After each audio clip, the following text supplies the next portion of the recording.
Hey everybody, this is Rob, and today we're going to do a little bit of tech talking regarding the Vectrex.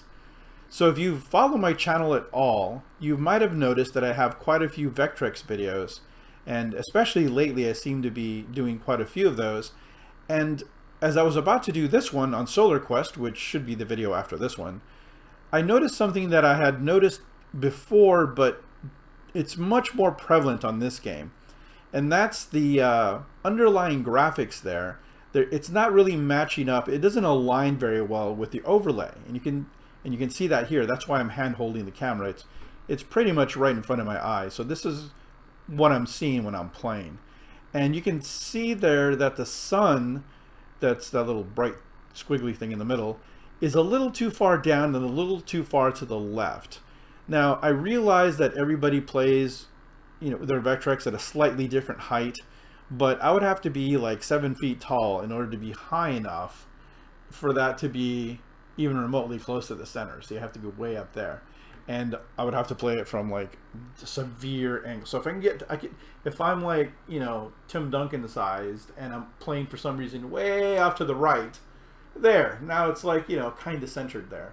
So clearly that is not correct, right? We want to play right about here, and it's just a little off. I mean, it's not horrible, it's definitely playable, and if you don't play with an overlay you probably wouldn't even notice it.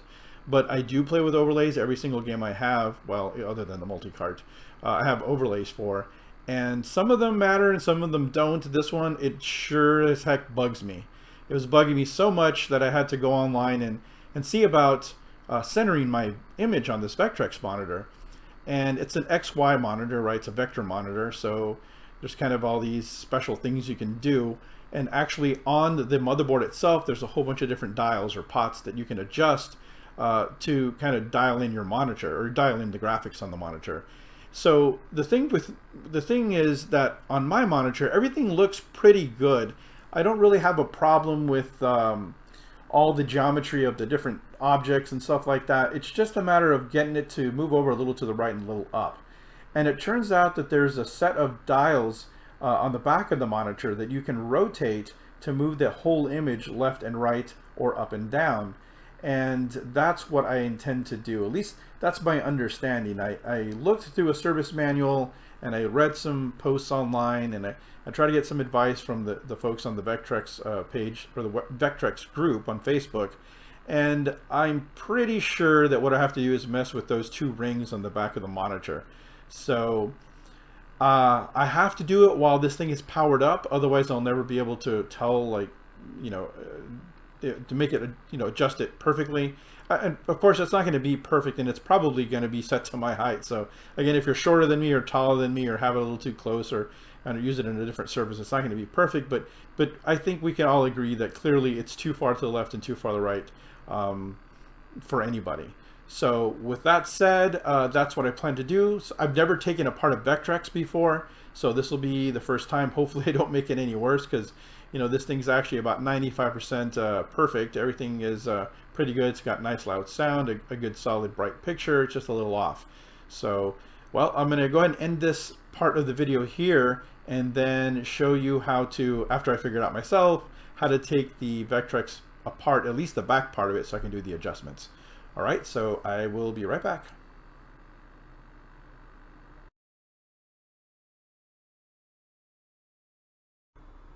All right, I am back, and turns out it's not so hard to take off the back casing of a Vectrex. There's only 5 screws you need to worry about. Let me show you where they are, although they're pretty obvious. There's one here, and then 2 on the top where the handle is, and then 1 on the right, lower right, and then 1 here next to the power. So that's it, and here are the screws, and I kept them in the same order that I took them out, and you'll notice that that middle screw is quite a bit longer, so there's no way that you're going to mistake that for any other position. That one's the one that goes right there. Now I will say that was kind of strange is that down this particular one, you can kind of see a little bit of it there. There seemed to be a film or some kind of, like, it's like cellophane or something. It's actually still on the screwdriver. You can kind of see it there. I suppose that was there in order to determine if somebody had broken the seal, if somebody had actually opened it up.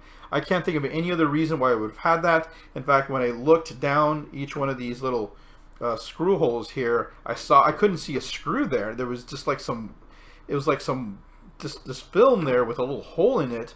And I just stuck the screwdriver down there and I poked it around. I felt the top of the screw. So it wasn't anything special as far as taking it out. But you can see some of the film on the screw here. See if I can get it to focus. So yeah, that came out from this hole right here. So if you have that, it's probably because your Vectrex has never been opened up. That's the only thing I can think of. I don't think there's any technical reason for it to have that film there. But anyway, it was very easy to take apart. I've actually already taken the shell off slightly. So what I'm going to do here is just remove the back of the shell, and it's hard to do with one hand, so I'm not going to do it in one hand, and put it back to upright, and then we'll take a look inside. All right.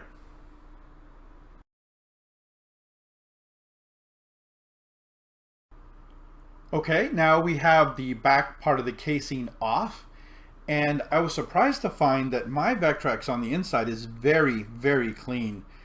I suppose whoever owned it before me just kept it put away in a box or something, because there's almost no dust.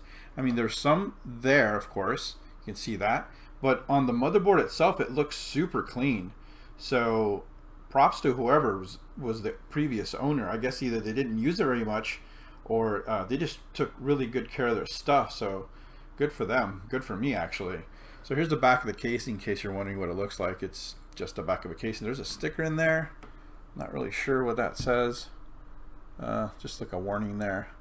Probably says, if you've opened this, you're screwed. No, it doesn't say that. But okay, so what I'm going to be tuning or messing with, or whatever you want to call it, adjusting, and I'm going to use the back end. So this thing's unplugged, but I'm going to have to plug it in order to do the adjusting. I'm going to try not to touch them, but that part here, you can kind of see it's a little tab, right? That part apparently rotates like counterclockwise and clockwise. Let me see if I can get a better focus on it. And my understanding is that it alters the magnets that, you know, control the centering. I'm not sure which one of these. There's another one here at the bottom. You can kind of see right there. There it is. So on the pictures that I saw online, those two tabs were very close to each other. I saw two different pictures of this online. On one of them, they were so close to each other, almost on top of each other. Another one, they were a little bit further apart. Mine are on opposite sides. So I guess there's no right or wrong way to have these tabs. As long as it's centered, that is the correct place for them to be. So what I'm going to do, and I'm not going to do with this metal thing, I'm going to look for something that isn't metal and won't conduct electricity. My understanding is that since I have to do this while the machine is on, there's no sense in discharging it, because I'm just going to have it plugged in anyway. So I'm going to have to do this while it's live, and I have to be very careful not to touch any of the electronics, of course. I don't want to die doing this, nor do I want to damage the Vectrex. So I'm going to be very careful about this, and I'm going to try to find, like, I don't know, I wish I had some like chopsticks. I don't eat Chinese food. Something wooden or something non-conductive where I can grab those, not grab, but, you know, just adjust those two little tabs. So I'm going to give that a shot. Right now it's unplugged, so I'm going to just move it a tiny hair just to see if I can move it. If it moves very easily, then you know, I know to be very careful about the movement. But there might be, see that red stuff? I don't know what that is. I don't know if it's wax or something to keep it in place or what. But if it is, then I'll probably have to break it, you know, break the seal a little bit to move it around. But anyway, that is my goal, and hopefully it's successful. But okay, so let's take a quick break here so that I can set it up so I can I need to put SolarQuest back in, put the overlay back in, or back on. I don't have it on right now, so that I can do some adjusting. All right, here we go.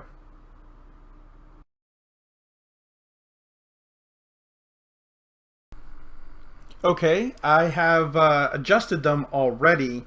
Now I couldn't do it while I was filming because it was just too difficult to do. I'm hand holding this camera and it just wouldn't make sense. So you can see that I've rotated the tabs quite a bit over. The machine's actually on right now, so I'm not going to stick anything metal in there. I do have this this paint, where did I get this from? Lowe's, I think. It's a paint mixer, wooden balsa wood thing, and so I can kind of point to it. That thing there, you can see I moved it over. It was way over here where this red stuff is, and now it's way over there. And the bottom one also moved more to the left. You can see it right there. It moved it more that way. So the image definitely moved. None of the geometry changed, so that was good. I did it, but now I'm a little too far that way, I think. I'm not 100% sure which is which, but I believe the top one there, which might not be the top one in yours, but the one, I guess the ring more towards the back, you can see, which is this one here. That one seems to control the up and down, and that one down there, which I didn't move so much, that one appears to control the left and right of the image. So that one I moved a little bit, and it looked to move it just about the right, I'm going to show you in a second, just about the right amount of space back to the right, but this one went too far up. So I need to move that a little bit more clockwise.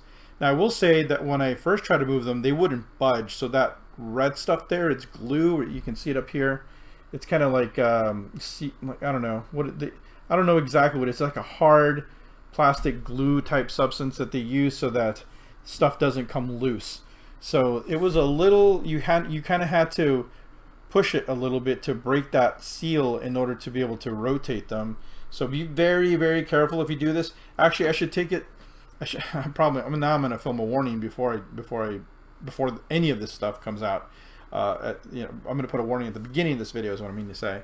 But I'm also going to remind you right now, you shouldn't do any of this. I'm telling you right now, do not do what I'm doing. I can't stop you from doing it, but I'm telling you, don't do this, because you could damage your Vectrex. I don't even know what I'm doing. I shouldn't be doing it, but I'm doing it anyway. I'm being a renegade. So this is for purely entertainment reasons only, okay? If you should do it, which you shouldn't do, those are the two things that you would adjust. But anyway, let me show you what the picture looks like right now, and you'll see a big difference. So there you go. This is again about eye level with my head here, and you can see that it's too high, but it's moved over to the right some. It's pretty close to where I want it. The other thing is when you rotate those metal rings, sometimes they go together because they were sealed together, and when you rotate one, it tends to kind of catch a little of the other one. So you're never going to get it perfect, but it's definitely moving, and it doesn't seem to have affected anything else. So I'm pretty happy with that. I might give it a little bit more to the right, and so I'm going to try adjusting the bottom one more clockwise. Actually, both of them more clockwise, because the top one I think is too much counterclockwise. So let me do that adjustment, fine tuning, and I'll be back again.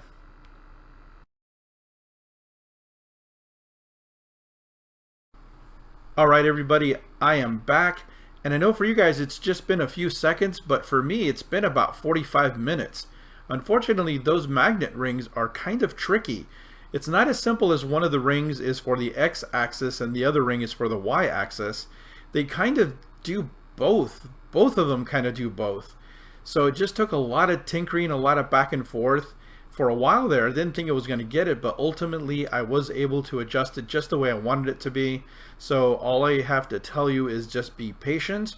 Now, I was originally turning the whole Vectrex off because I didn't feel comfortable moving those rings around, and I couldn't really do it without using needle nose pliers, because I mean you could push them but you couldn't pull them. So I was trying to use that the balsa wood paint, this thing here, this balsa wood what is it, paint mixer stick that I got from Lowe's, and that was okay for pushing them, but once I would go too far I would have to turn the whole thing off and pull it the other way, and then sometimes I would get it just the right height but it would be too far to the left. In fact, it was a real pain to get it to go to the right. I don't even know how I did it. I just kept messing with it, and finally it worked. So good luck to you all. If you do decide to do this, again, don't do this. I'm telling you not to do this. But it is possible, and I'm going to go ahead and go around the front of the Vectrex to show you what it looks like right now. But if you again, if you look at those tabs, originally they were around 12 o'clock. It was like 12:30 if you're looking at a clock. So the top one was at the very top and the bottom one was at the very bottom. But now it's roughly, what, 10:25 or something like that, where, you know, the top ones are around the 10-11 range and the bottom ones about the, you know, the 5 or so on a clock face. So they moved quite a bit.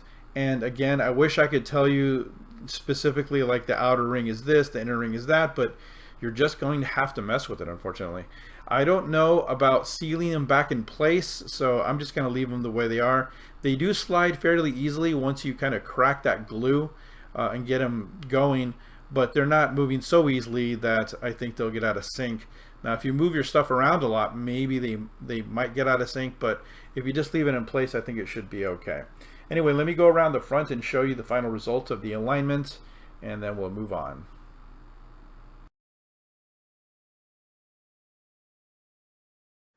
Okay, so this is what it looks like from my point of view. Again, I'm sitting a few inches higher than it, so I'm looking down, and it looks perfect. It's centered, it's the right height. Now, if you go down, you can see my phone camera here, you'll see it's not quite right, but nobody plays down there, right? We always play up here, and that's the way I have it centered. Now, if you really want to get technical and you have a multi-card, I'm actually playing this on the multi-card right now because it saves me the trouble of having to switch it out. I do have a Solar Quest right here though. But if we just turn on the multi-card, you will have an option to select the test cartridge, and you can check quite a few things there. So let's go ahead and do that. So on the test cartridge, you'll find it in the first bank. You don't have to switch banks. You can go all the way down, or you can go up as well. You probably get to it quicker. And it's under T for test. So I'm going to select that, and it starts up the test cartridge. Now you can see that, here, let me take the overlay off. You can see that the lines at the bottom and the top, they're not 100% like perfect. They're a little off, and there's pots on the main board there that you can adjust so that those things are perfectly aligned. But frankly, when I'm playing the games that I'm playing, I don't even notice it, and I'm not sure that I can make it better before I make it worse. So I am perfectly happy with the way it is. It looks pretty good. I was more concerned with the centering, and if you look left and right, it's pretty centered. And the up or the top and the bottom, you can see that the line, the distance between the line and the edge of the screen is roughly equal. So it looks like the Vectrex is supposed to be aligned a little down, so that when you look down on it, it doesn't, it actually ends up being aligned. So, and let me show you some other things on the cart. So this is the DAC. If you need like an oscilloscope and you hook it up to the main board and it does some kind of crazy things, I don't have that, so I skip it.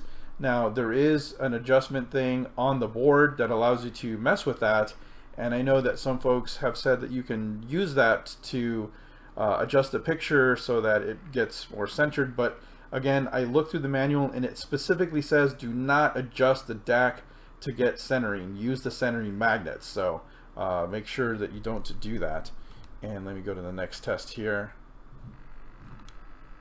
So this test shows you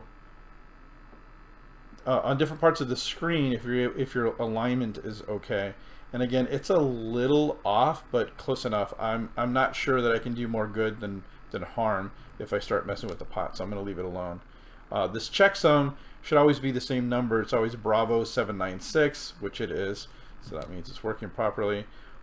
This one, I'm not really sure what it does, other than it kind of comes at you kind of cool eventually. It kind of scared me at first because the sound completely went away, but there's that image. If you listen to it, look, see, it just kills the sound. I'm like, oh my god, what happened? Did I fuck it up? But no, it comes back up, and it just keeps repeating the cycle, so we can skip it. This tests the sound. Nothing too fancy. Alright, next. Oops, went too far. The intensity allows you to adjust the brightness, and there's actually a brightness knob on the back of the unit that's accessible just, you know, even with the case on, so you don't have to mess with it. It's supposed to, I guess it's a little too bright. You're supposed to only see the first line above the word intensity, so I probably should take down the brightness just a hair, but it's pretty up. Let me go to the next one. So focus just shows you these different objects on different parts of the screen. I don't really know what to do with those, so I just leave it alone. And distortion is what you would expect. And all those triangles look pretty good. And then this one gets kind of crazy. I'm wondering how this is going to look on YouTube, because it looks solid on my screen, or fairly solid when, you know, just looking at it with my human eyes. But I'm looking at it on the camera phone, and it is going crazy, so it's probably going to go crazy there. So this is just a joystick test. What I found interesting is you can see the joystick 2 is a little affected even when I'm using joystick 1. That's because there's nothing on the joystick 2 port, which is weird because I originally had hooked up the joystick to this port. I'd never unplugged it before until I started working on it today. But joystick port 1 is actually over here. Joystick port 2 is right here. Really weird. But what's even weirder is like if I go to the left, it kind of, or if I leave it centered, it believes that the right joystick is up a little bit, and that may change if you actually plug in the right joystick. It may just, you know, it's probably just interference or something. But so apparently there's at least two. I guess there's just two actually. The analog stick recognizes two different degrees for the directions. It's either slightly up or very up, and same thing, slightly to upper left or very much to the upper, this upper little left, and you know, so it's not like the analog is super fine-tuned. And the button checks are just as you would expect. Now to get past this, you have to hold buttons 1, 3, and 4. Then it just cycles back through the to the different tests. So that is the test cartridge. That's actually just part of the Sean Kelly multi-cart. That actually helped me quite a bit when I was doing the adjustments, just to make sure that I wasn't just adjusting to Solar Quest and nothing else. But anyway, I hope you enjoyed the video. Hope it helps some of you guys out there. Again, just use those magnet rings. Don't be afraid to break that glue on there. And yeah, good luck. It just takes a lot of patience and just fiddling with it. So if you have any questions, I'll be happy to answer them. Just put them in the comments or contact me on Facebook. And if you like this video, make sure to subscribe, or at least like it, or do something to make. Sometimes I wonder if I'm the only one watching these things. So anyway, let me know if you're watching them, and if you have any questions or comments. All right, so the next video should probably be Solar Quest. All right, see you then.